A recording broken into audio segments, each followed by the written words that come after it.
Good afternoon, everyone. Welcome to the 7th Business Health Workshop.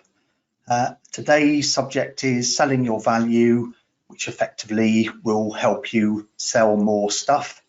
I think most of you in attendance know me, but for those who don't, I'm Mark Lawson. I run an accountancy firm in Plymouth, and I spend pretty much all my time now helping businesses grow profits, cash flow, and hopefully spend a bit less time doing what they need to do to achieve that.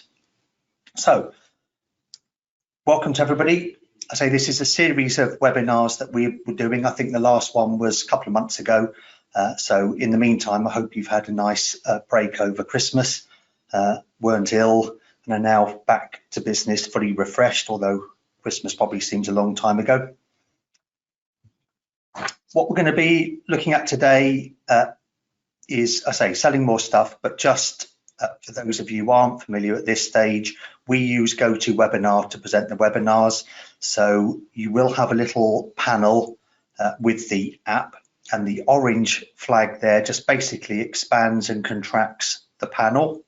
So if you click on that, it will basically expand into a bigger panel. And then basically on that, you've got the ability to control your computer audio and hopefully you'll be automatically muted so we can't hear you, but you can either then access it through your computer or phone. There is potentially the option of getting a workbook, but I had technical difficulties getting that uploaded this morning. So if you want the workbook, which is really just a posh name for the slides, just put it into the chat box, which is basically there. You can ask questions or put in any chat, and at the end of the session, we'll hopefully get round to sending you everything you need and answering any questions that you may have. Okay, so agenda for today, we're going to look at what is selling. Might be fairly obvious, but we want to touch on a few points there. And then we're going to look at the types of seller. So what kinds of seller are there and how are things changing in today's environment? And what type of seller are you and your team? Then we're going to go through a top 10 of things that I think you must do when it comes to selling. Some of them will be obvious, but I would suspect many of them might be obvious but aren't always being done. Then we're going to look at how you create value in the customer's mind, and we'll then look at 4 great sales techniques. And then before we wind down, we'll look at how to overcome objections, which obviously is one of the big hurdles to getting the sales. Then we're going to look at the next steps so that you are taking action, which is the whole point of today. And then at the end, we'll do Q&As. Rough timetable is about 45 minutes with 5 minutes, 10 minutes Q&A at the end. But that assumes I stick to script. And inevitably, as those who've been to these before will know, I tend to go into rambling mode sometimes, or have different thoughts come to mind, so it doesn't always go strictly according to that timetable, but that's a rough idea of what we're doing. Okay, we always start with a quick thought of the day, and today's one is Stop Selling, Start Helping, and that's by Zig Ziglar, who's probably getting on quite a bit now, but in his time was one of the world's best sales gurus, wrote loads of great sales books. So if you haven't heard of him, certainly visit his stuff. And I think that's a good starting point for us to move on with. Okay, section 1, we're looking at selling. I would make the point at this stage that when I refer to selling, I'm talking about selling and marketing to some extent, and more particularly if I talk about salesmen, apologies if I do that, I mean by salesman, salesperson, saleswoman, it's all under the same banner. So I'll try and use salesperson, but if I slip into something else, then I'm referring to everybody. So if we just go back to basics, question is, how do you like being sold to? So just imagine that you're no longer in business or a salesperson in business, but you're actually the customer, the consumer. How do you feel about being sold to? So just think about what sort of keywords come to mind, we did a sort of mini survey about what that might be, and that's some of the words that came up as the most common ones, and none of them were particularly great. So you can see there things like pestering, pushy, stressful, unhelpful, cold, lots of things that aren't great. And the reality is that even today, people, which is you when you're buying, people hate to be sold to. If we go into a shop and we don't really want the shop assistant to come up and ask, can I help you? Because we know that we'd ask if we need help, and that just makes us feel uncomfortable. So people hate to be sold to generally, which is odd because people also love to buy. We call it retail therapy. So the buying process is technically great, but we don't like being sold to get to that point. So today is partly about overcoming that sort of dichotomy of we need to get people to buy, we'd like them to buy, and probably they'd want to, but we need to get through the process that's going to work for both parties. So what is selling? Well, it can be a number of things, but the Oxford Dictionary defines it as the exchange of a commodity for money. Now, we might use a slightly less formal term. We might say the exchange of goods or services for money, but effectively it's a two-way transaction. And one of the things I'd like you to think about is when it comes to exchanging goods or services for money, from the buyer's point of view, will the value they get from you need to be more or less than the money they're going to part with? So have a think about that in terms of a basic contract. How do they see that working? And I think hopefully you'll recognize that they would have to see the value they're getting as at least equal to or higher than the money they're going to part with. Otherwise, they won't part with it. It's common sense. If they see something and they think it's worth £50 and you're asking for 80, then there's no sale. So there needs to be a situation where the value that's on offer must be at least equal to or higher than the money that the customer or consumer is going to be asked to part with. And we call that the value equation. It's something I've referred to in previous webinars because it crops up in a number of different areas, particularly pricing. And it basically says that if V, which is value, is greater than P, which is price, then that's going to equal a sale, which is S. So provided that V is greater than, possibly equal to, but greater than price, it's going to get you the sale. Sounds fairly obvious, but it puts it into perspective.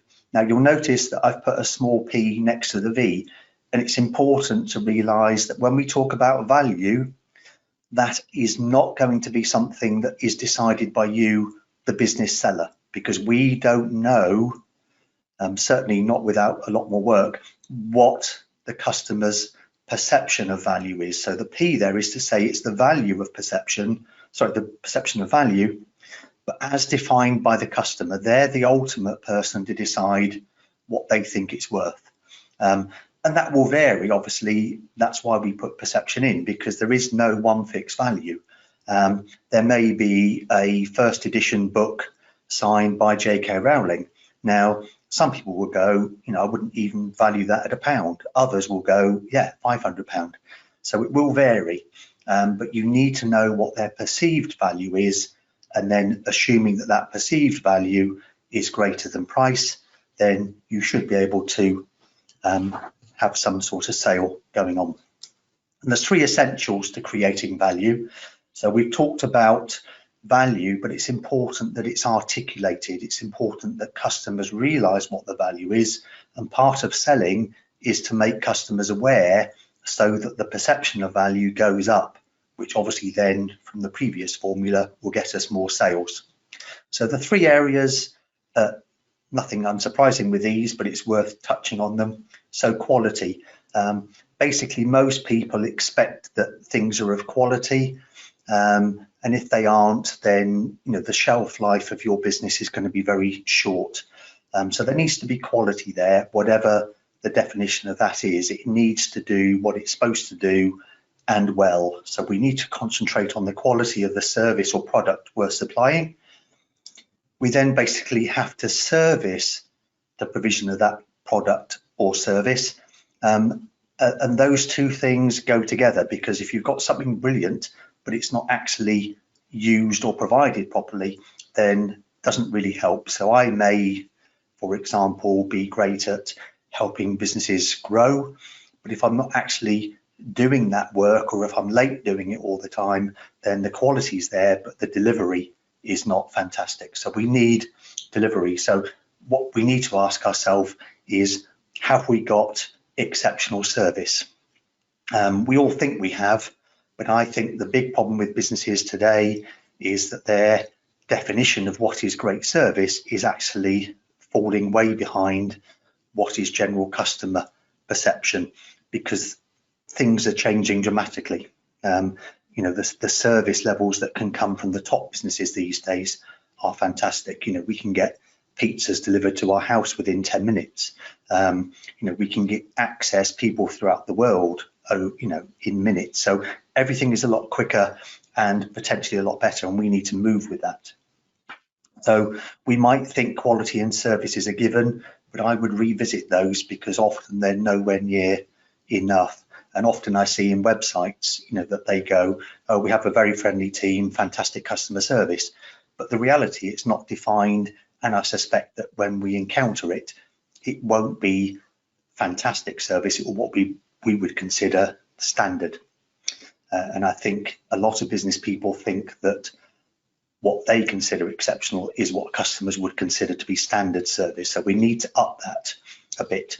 And then the third portion in that is basically price, because as we've just explained, price has an issue. If the service and quality is great, then the third equation is the price right? And if you can get all of those three things to come together, then we've basically got value, and as I say, hopefully a sale can be made. So revisit those three areas, and by definition, when we do our pricing webinars, if you can get the service and quality to be genuinely world breaking, then obviously the price can go up accordingly, which is really where we want to be. Okay, so let's just look very briefly at a basic. When is a sale made? So what's the definition of a sale? If that's what we're looking for, it might be useful to know what we're talking about. So I've listed out 6 potentials. When the customer says they'll buy, is that a sale? When a quote or proposal is accepted, is that when a sale is being made? When they sign the contract, or legally, that's probably potentially when a sale's made. When services or goods are delivered, so they've signed the contract and then had whatever it is they're asking for provided or delivered to them. Is it when the invoice is raised, which can be, unfortunately for some businesses, a fair bit later? Or is it when cash is in our bank? And I think you can see where we're going is, I, as an accountant, want to see profit and cash rise, and that really only happens ultimately with number 6 there. Until we've actually done everything we said we're going to do and get paid, then the whole point of getting through the process is a waste of time. If we do all the first 5 things and then actually we have to convert it into a bad debt, still no use. In fact, worse than doing nothing, because you've paid for the goods and the labor to do whatever it is you're doing.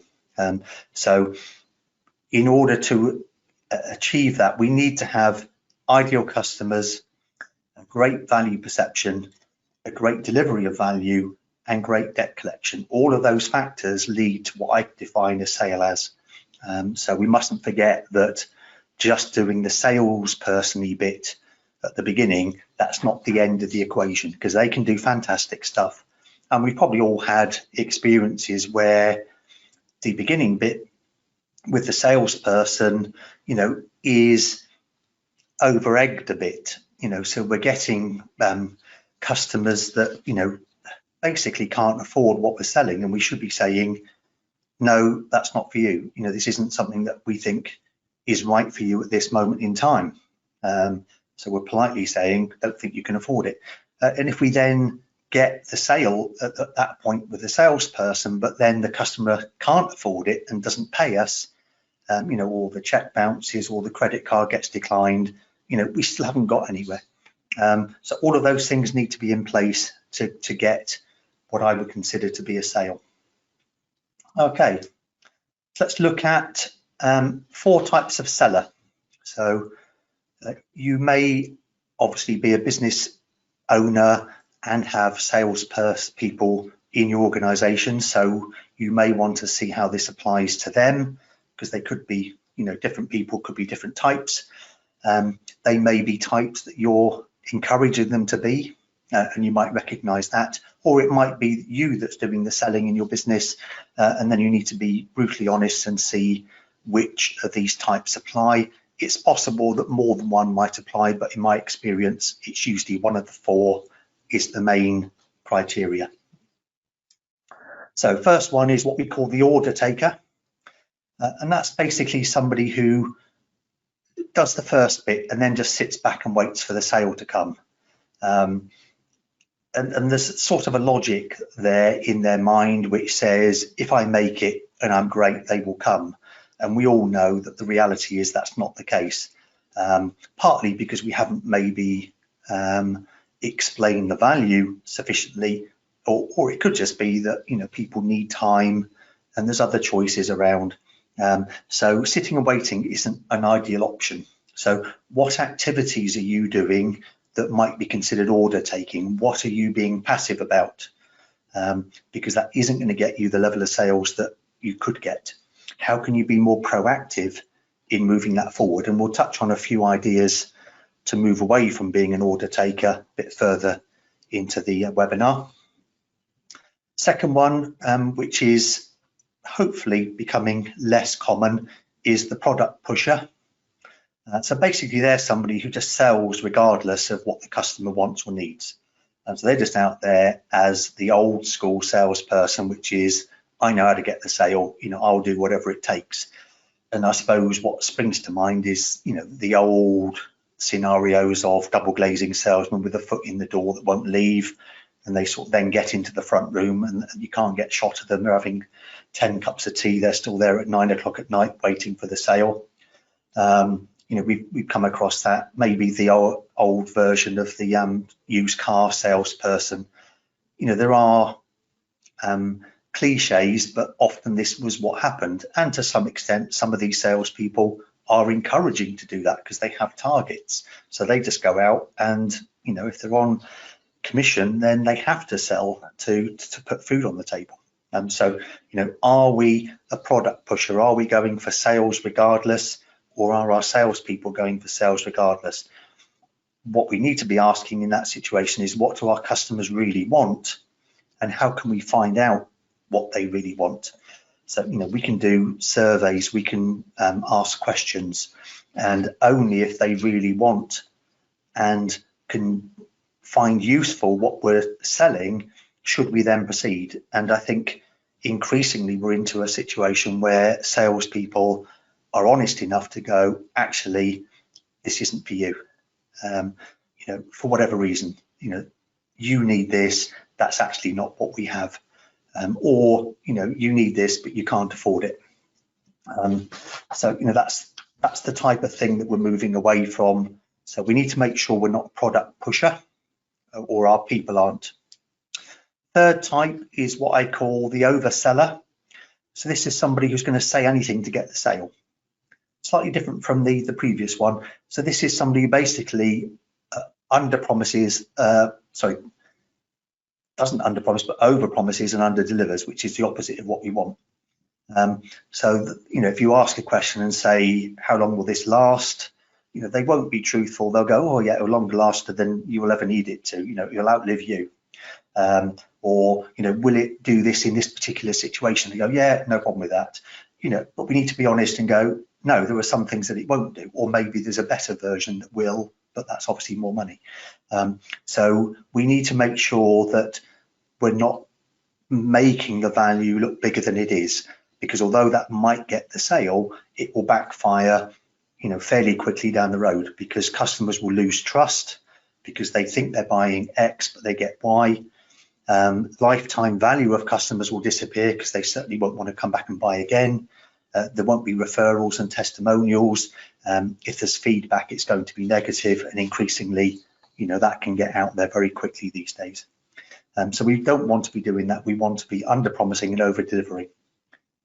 And the last one, which again will come as no surprise, is the one where we really want you to be getting to, and this is the problem solver. Selling is basically solving people's problems and providing a solution, and that's ultimately what we're trying to get to. So the seller basically will identify the ideal type of client for what you're doing, because not everybody's going to fit, and it basically is helping people buy. So what's in it for me is what the customer's asking, and the seller needs to be asking the question, what's in it for you genuinely? And that's looking at needs versus wants. As I said earlier, if you're selling Ferraris, there's probably going to be loads of people who want that. But if that person's on a relatively low income and has 3 kids and a mortgage, we might be, capable of saying, actually, at this stage, I don't think Ferrari's going to be the best thing for you. It's expensive. And once the novelty wears off, you're still going to have the 3 kids and the mortgage to pay for. So, maybe a bit further down the road, give us a ring and we can look at it in more detail. But if I'm honest, that's probably not the sort of car you want to be buying at this stage in your life. And similarly, they might want a roof done, but somebody might come in and go, actually, we can just fix over it, give it a lick of paint and it will look like new. But the reality is it's only going to last a year, whereas really what the customer wants is something that they're prepared to pay money for that's going to last 10 years rather than just a patchy job. So you might sell more by not being a problem solver, but the reality, I think, is that's the sort of thing that's going to pay dividends, certainly in the long run and in the short run to some extent. So 4 types of problem solver. Where are you in that? And if you're not in the last one, what can you do to move closer to that? And if you've got salespeople, what's their personality? What's driving that personality? Because they might be one of the earlier 3, but they may feel that's what you want. And it might be what you're telling them to do. So have a look at that. Then we've got top 10 must-dos. So these are things that I think you should write down and just work out whether you're doing some of these, ideally all of them, but certainly hopefully at least one. So first one, be clear on your target market. I think the danger with small businesses is they're going after everything that moves. So, if they've got a wallet and a pulse, they're a potential client. We don't want to be doing that. We want target market, very clear, very niche. You can have several, but that will help enormously in terms of making sure that when you are providing something, it actually already meets their needs because you've predefined who you're going to be marketing to. And it also makes your marketing a hell of a lot easier.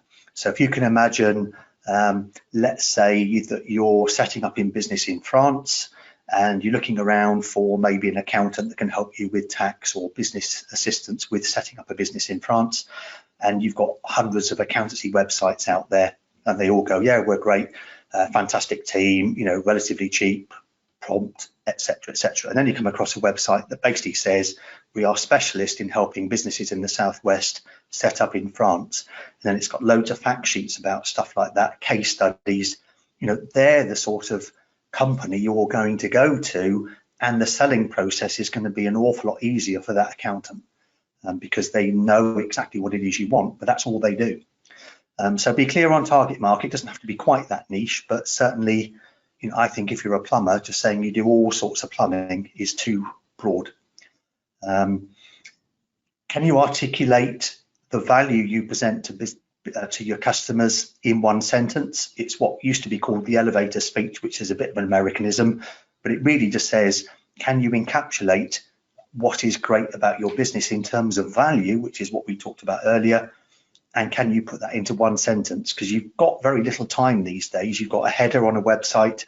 You may have Google ads with just one sentence in that's got to get them to click. So can you articulate exactly what's best about you in one sentence? And obviously then, from what we said earlier, deliver on it.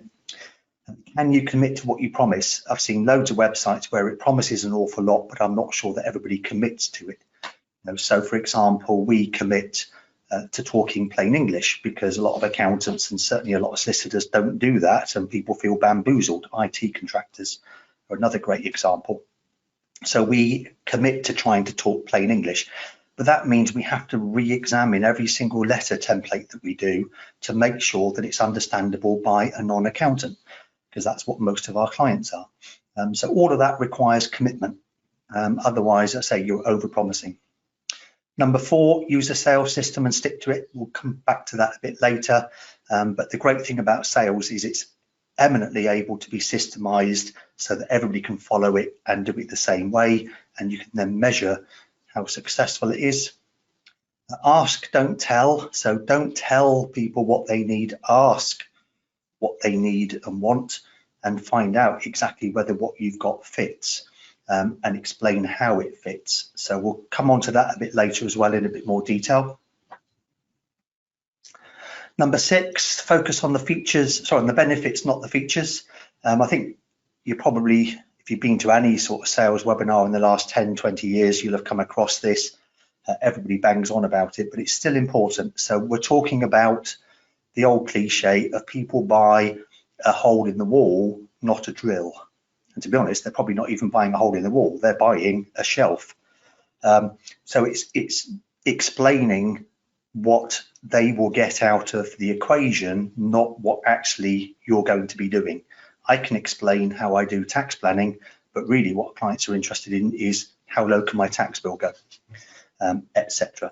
So there was a great example I had on this when we did live seminars ages ago. We were looking at websites and talking about features and benefits, and I reviewed some of the websites afterwards, and there was one guy who was basically a very upmarket printer, and on his homepage he had pretty much small text underneath a picture of a new printing machine he'd bought, and he went into great detail about what it was, but I didn't understand pretty much 80% of the words. It was all about the technical specifications, and I have no interest whatsoever as a business owner, unless I'm really weird and like printers. I have no interest in what those features are. What I want to know is what it can do for me as a business owner. So can it basically print individual clients' names on each mail shot that's going to be printed? Will it look glossy and like $1 million? Those are the things I'm interested in. It doesn't mention any of that. So I would imagine he might get 100 hits on that homepage, and I would think within about 10 seconds 99 of those will have left. So he's very interested. Obviously that's what he does, but that's not what your customer's going to be interested in. Establish the value before quoting the price. That's crucial, partly because it helps get the sale, but also because it helps work out what the price is going to be. A very recent example for me is I had a potential client ring me up only 3 or 4 days ago. They just had their tax return prepared by their accountant, which first thing I would say is far too late in the cycle, because that tax bill is going to be payable on Monday, and it was 10 grand, give or take. And he just said, I didn't have a clue it was going to be that much. I haven't got that much money saved up. What am I going to do? And luckily he'd been recommended to us by somebody else, and we went through it, and we basically found a few planning ideas that hadn't been picked up, probably because the accountant didn't have time with only 5 days to go. And we basically set out those ideas, but obviously if he then went ahead, which he has done, to say, yeah, can you actually put those plans into operation and redo the tax return before Monday, we're not going to be charging the same figure that we would charge for any tax return back in May or June, because we have to do it quickly. We've got very technical skills going into it, and as it turned out, we shaved about 7 grand off that bill. So so establishing the value before we even quoted. So I did all that work about what planning could be done before I even quoted. So I could establish there was some value there, and obviously the price then didn't seem particularly untoward, because he's immediately going to save 7 grand.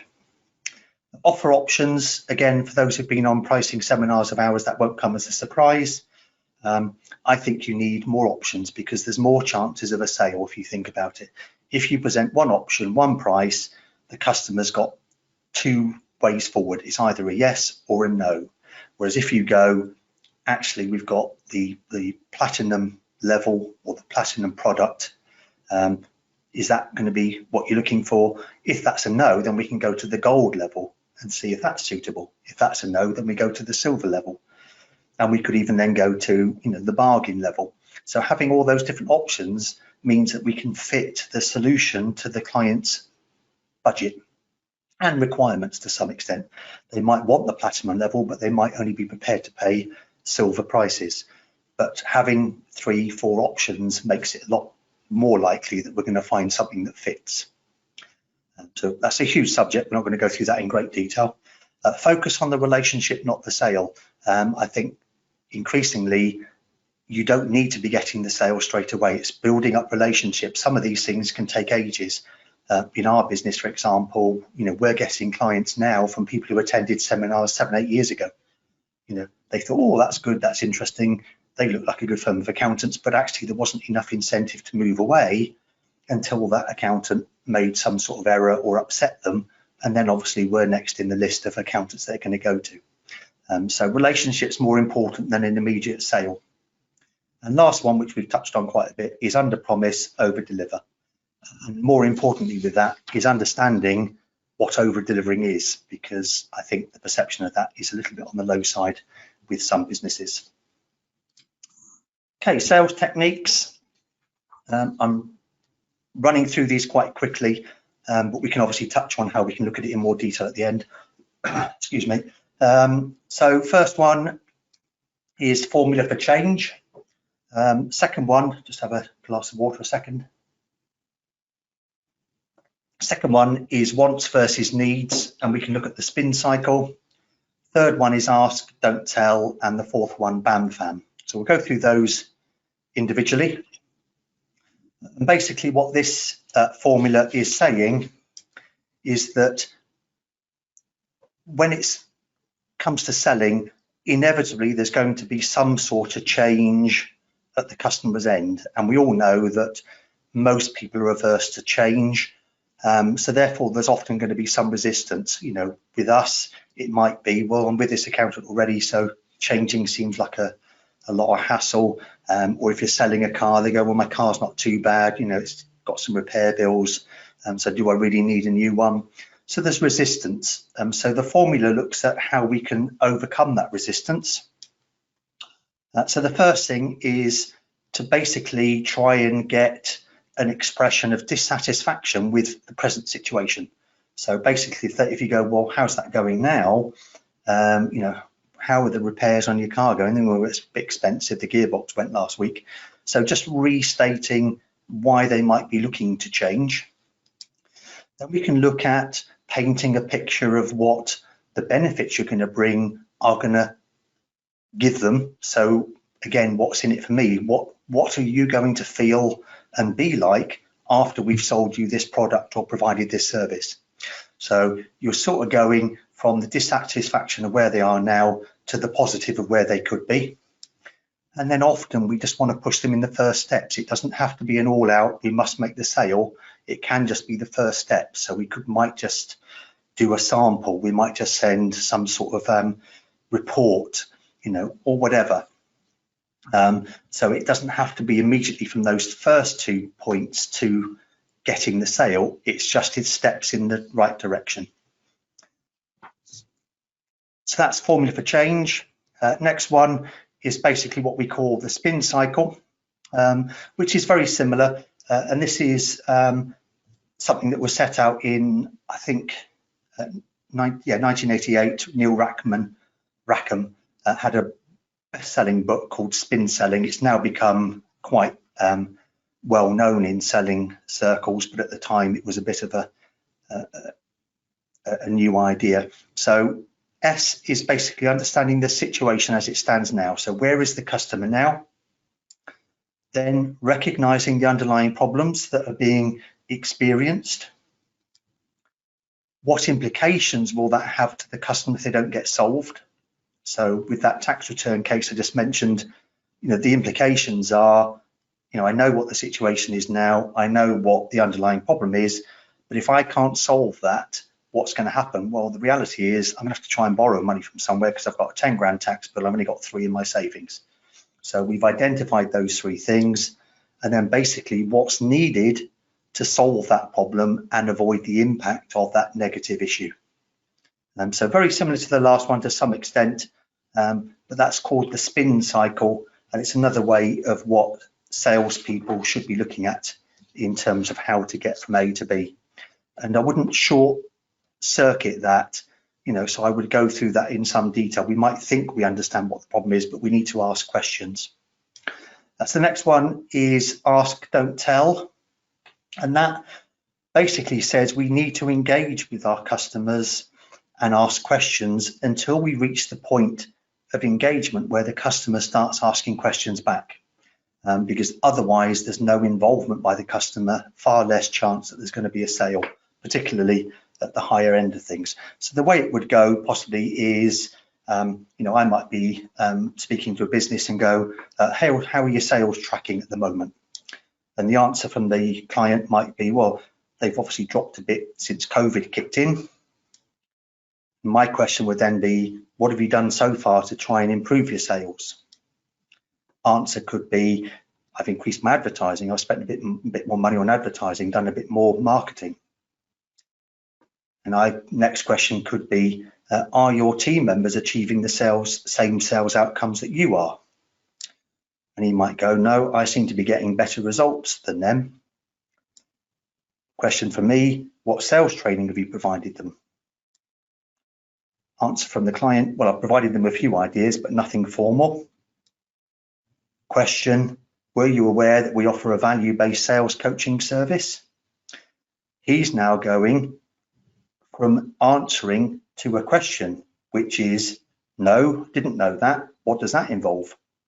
And now we're into the engagement area of that situation, where I can basically go, well, my answer is we start to work together by putting a sales action plan in place and what we're trying to achieve and the steps to get there.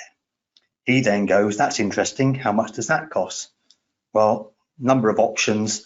Let me go through those. So hopefully you can see there that it's asking until we get the engagement we need to then move things forward. The danger with a lot of salespeople is that they go straight to, I'm going to give you all the answers, but, really, you don't even know what questions to ask at this stage. And questions from a client or potential client shows involvement. Last one, which is quite well known, but I need to caveat it slightly because it says BAMFAM stands for book a meeting from a meeting, but that's a fairly generic description. What we basically mean is that you may need several points of contact. So it could be a call, it could just be an email, but it's unlikely that you're going to get the sale on the very first point of contact, depending on what you do. So some stats there to prove that 48% of salespeople never follow up with a prospect. So they basically get the initial inquiry, they may send out a quote or whatever, but there's no further communication. They're just waiting there and probably going, oh, I haven't heard back from them, so it's probably no good. Let's write that one off, move on to the next one. But that doesn't mean the prospect's not interested. Your interest in that equation is far greater than theirs. They've probably got 101 things going on. So a lot of salespeople don't follow up anywhere near enough, half of them not even beyond the first point of contact. Worryingly still, which isn't in these stats, is some people don't even follow up basic inquiries. So we did a seminar on webinars, on websites, as I mentioned, and we reviewed those websites before the seminar. We actually sent, if they had them, where it had some sort of contact us or send us, can we have a newsletter? I filled those out with a random name, so they didn't know it was me, and just asked for those things. And only about half of those came back in the 2 weeks between when I did it and running the seminar. So I'm actively going out there and going, yes, I'd like a newsletter or a brochure, or can one of your salespeople contact me? Half of them didn't even do that, and that's on their website. So quite how they think they're going to get sales from a website is beyond me. Another stat, 44% of salespeople only follow up once, so only 44% of the salespeople then go beyond the first point of contact. And the reality is 80% of sales are made on the 5th or subsequent contact. So, and customers are 4 times more likely to buy when referred by a friend. So if you think about it, if your salespeople are actually making 6 or 7 points of contact to get the sale, you're going to be in a very small number of people still battling for that sale. You know, most of the others will have given up. So if you can get to that point, the success rates can be huge. So persistence, we call it, you know, keep going on politely. It doesn't need to be badgering. So, you know, following up can be, for me, for example, if I speak to a client and they've got a quote, you know, certainly I'd want to book up a follow-up meeting to see how they're getting on. But if at that meeting they go, still need to think about it, then I might send them a book, I might send them a report, I might send them, you know, a tax planning checklist. Just keeping in touch, generally following up, sending things of use, that's still following up. It's keeping your name in front of them. Okay, and the last bit we wanted to talk about was just overcoming objections, because there will be some, no matter how well you do the selling, there'll always be, oh yeah, but before you can get to a sale. Now, sometimes those objections, as we discussed earlier, are of the nature where, no, it's not right to move forward because that objection is valid and we can't do whatever it is you're trying to get us to do. And we need to be honest about that. We can't fit every scenario. But let's say we think we can. What can we do? Well, the first thing is to identify what the likely objections are, because there won't be that many. And it amazes me how salespeople are never trained in what they are or likely to be and what you do next. So they're just basically making it up as they go along. And the reality is there are set ways to deal with it. So most often it's no time or money. You know, so most often I haven't got time or I haven't got money. They're the 2 things. But there can be others. So again, we can go back and use that formula for change to overcome resistance. That's a good way to do it. But you can also just basically have scripts and do training where you go, well, this is going to be an objection. So for example, price, it could be, yeah, that double glazing is expensive, probably not this year. And you might then basically go through a situation and go, is that the main issue? Yes, it is. It's too expensive. So you go, well, if we could perhaps arrange finance and make it, say, £80 a month over the next 3 years, would that be more affordable for you? And you could still have it this month. Yes, that sounds a lot better. So, you know, the objection might be able to be overcome. But if you can plan that in advance, there's more chance that your salespeople will know what to say and run through those suggestions to see whether there is an alternative option. Testimonials and case studies help overcome a lot of objections because a lot of them are about, how do I know to trust you? Well, testimonials and case studies, we know, move that along substantially, because if you're saying things are great, to be fair, in the current climate, there's not going to be a great degree of belief. But if actually you've been recommended by a friend or there's some case studies and testimonials, that will help enormously. And there's a little process we call AQUA, which is an acronym, and it stands for acknowledge the way they feel. So yeah, I understand that that can be an issue. So don't bat it back, acknowledge it, question exactly what they mean by the objection. So in that example just earlier, what do they mean by it's too expensive? It's not that I haven't got any money, it's just I haven't got £3,000 now. So exactly what do you mean by it's too expensive? And then understand their objection and show them you understand their objection by paraphrasing it back to them. So what I understand then is that you just haven't got enough money to buy these windows today. Is that what you're telling me? Yes. And then you try and come back with the answer, which you can only really do if you've gone through the first stages. And as I said earlier, if there is no answer that's valid and fits both of you as a win-win, then I wouldn't go there. It may be, you can say, do you mind me ringing you again in a couple of years to see if your financial circumstances have changed? Yeah, that would be great, or whatever. So that's all the bits about selling. I just want to quickly run through the sales action plan. We mentioned systemization is important and very easy to do with sales. It's the thing I like most about doing business growth with clients is that the selling process, can be systemized. You can put numbers and targets on them. So the sales action plan will vary slightly, but effectively it involves setting a sales budget based on financials and business requirements. So if a client says, I'd like to be living off 100 grand a year, we can work back and go, well, actually, based on your business, that means your sales need to be this per month on average. We can then look at what gets the sales. So there may be a system where they get quotes or leads, and then they do quotes, and then obviously some of those quotes are converted into sales. We can measure all of that because each of those processes can be improved. Then we look at the opportunities in the business to basically improve those, the vulnerabilities that might go against it, and we then just start to set some basic goals and actions where everybody knows exactly what to do, right down to the granular level. I think the problem with most sales action plans is they don't go any further than, right, Bill or Jane or whatever, you're the salesperson, I need you to go out and get 20,000 sales this month. And even if they're competent salespeople, they're still going to be going, oh, okay, well, how do I do that? I just go out and try stuff. Hopefully I can get to £20,000 sales a month. Whereas if they know exactly all the processes, they can work on each bit and get help with each of those bits with training. So hopefully that's all added an element. Obviously sales is a big subject, so it won't go into everything in great detail, but hopefully it's given you a few ideas.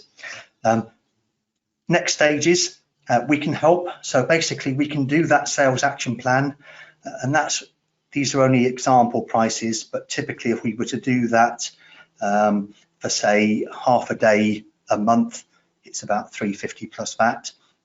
It's very similar quarterly, so you can do it less frequently for a similar figure. Obviously the effect will be slower, but what I would suggest you do in terms of what you can spend on sales coaching is maybe take your annual sales figure, so let's say it's 400,000, and basically knock off the last two figures. So it's 400,000, that becomes 4,000. That's what 1% improvement's going to do for your business. So it's very easy to get the right sales results with the right advice and the right coaching. And often we will do these sort of services partly or wholly on a success only basis. So it can be, can't lose. We also do just a coaching thing, which is a slightly more in-depth detail of this, probably with a whole team of salespeople in front of us from the business, and that's just a one-off, although frequently we might revisit it or even do some follow-up stuff depending on what problems are arising. So those are the sort of things that we can do, but in terms of free stuff, which we're quite keen to do as well, we have a formula for change sales worksheet which works through the formula that we went through earlier, so that you can fill that out and work out how that's going to fit into your business. If you want that, just type in formula for change worksheet in the chat or questions, and we'll come straight back to you in the next day or two and send you a copy. And we'll also do a complimentary sales meeting where we can discuss these issues, maybe get an idea of what's potentially possible in your business, see what challenges you're facing, and spend an hour or so just discussing it through. And if you want to go away from that with more knowledge and never do anything with us, that's fine, because again, we know, as we said earlier, what goes around tends to come around, and if it doesn't, we've still learnt brownie points. So next steps for you, doing nothing is not an option. If you do nothing, then you've just wasted an hour, and so have I effectively. So commit to doing something. Hopefully you can find 2 or 3 things that are relatively quick and easy to do from today. So jot those down and put those into your action plan to try and do as quickly as possible. Make a clear plan that you can articulate to your team. You don't necessarily need us to help with that, but it does need to drill down to the basics. So try and get that in place and get your team on board, and focus what you can do about worrying about what is out of your control. We can't control things like COVID. We can't control, new businesses setting up or whatever. We can't control key members of staff leaving to some extent. So, concentrate on what is possible rather than the things that are affecting you that you just worry about. And I say, be aware that we're here to help you if you want it. So if you want to get help from us, we will try and do whatever we can, and we can start with some free stuff, and it may go on from there, it may not. I say that doesn't matter to me at all. Okay, so hopefully you found some use in that. So I'll just quickly check to see if we've got any questions before I wind down for the day. I've just got one there. So just let me just read through that a second. So we've got a few other salespeople in our business, as well as the owners. How can I help them improve their sales results as well? So I presume that they're not on this webinar, so it's just you, one of the business owners. So I think get them involved really. So starting point might be these webinars are recorded, so there's no harm in actually, when they are ready, they'll be on YouTube, is actually playing it back to them as a team exercise. Quite happy to do that. That's available free for you. Obviously you can go through then the points that we've touched on to see what ideas they've got. And then maybe, if that isn't getting them where they need to get to, assess whether you've got the right team on their personalities, going back to the 4 types of salespeople, or, as I say, get help from a sales coach, which is something that we can do to get them all on board. Because sometimes having it come from the business owner gets met with a degree of, yeah, whatever. Whereas obviously from a third party, especially if we can make it clear what the outcomes could be, might be better. But I think start with maybe just sharing this webinar or some other sales tools that you might have, and saying that you need to start a sales plan going and get ideas and maybe outside help. So hopefully that helps. I'm sure lots of others have got questions but just don't want to put it in there or are keen to get away. So if you have, feel free to email me or the team. So my email address is mark, M-A-R-C, @marklawson.co.uk. I suspect most of you will know us anyway, so do get in touch if you have any questions that you didn't want to ask or that come to you later. So just as always, parting thought. So the parting thought today is from Brian Tracy, again, another one of the, albeit elderly now, sales gurus from the past. He says, approach each customer with the idea of helping him or her solve a problem or achieve a goal, not of selling a product or service, which encapsulates what we've been talking about pretty much today. So that's today's session. So obviously we'll be running another one in February, which I hope you can get to. We'll invite to send you details. But for the moment, I'd like to thank you for attending and for your time and attention. And I say, I hope you can find some stuff to do and that it drastically improves your sales figures. So for today, thank you very much, and hopefully speak to you soon. Bye for now.